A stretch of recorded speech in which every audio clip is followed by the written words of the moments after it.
phi ngay oi mun sim ka kende ya phi ban e ki por kia klem lap sil thu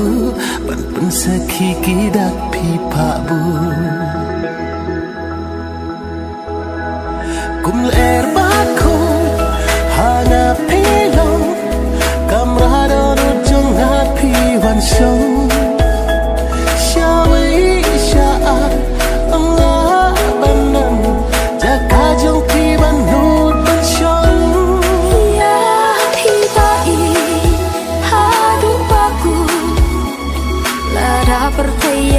akan pentun na ben ta trong phi nga kloi ban ya jing i trong phi nga kloi ban ra ya hi ta i ha du ba ku la da percaya nga akan pentun na ben ta trong phi nga kloi ban ya jing i trong phi nga kloi ban ra kum er ba ko hana pelo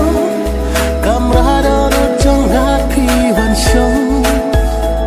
shawi sha Allah banan jaka jong phi ban no ban shong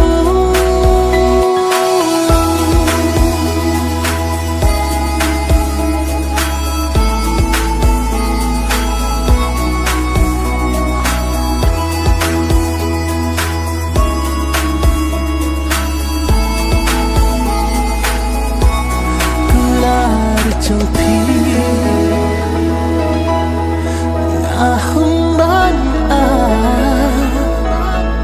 what I can have, what I can have, tăng chính cứ là what I can love,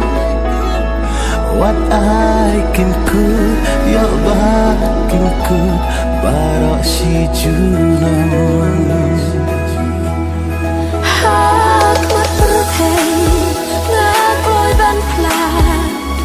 Ban đục yo ban ku lar jonga ngang yai rengkang ban phi bai ku lar shirta gin yeng sakhi ya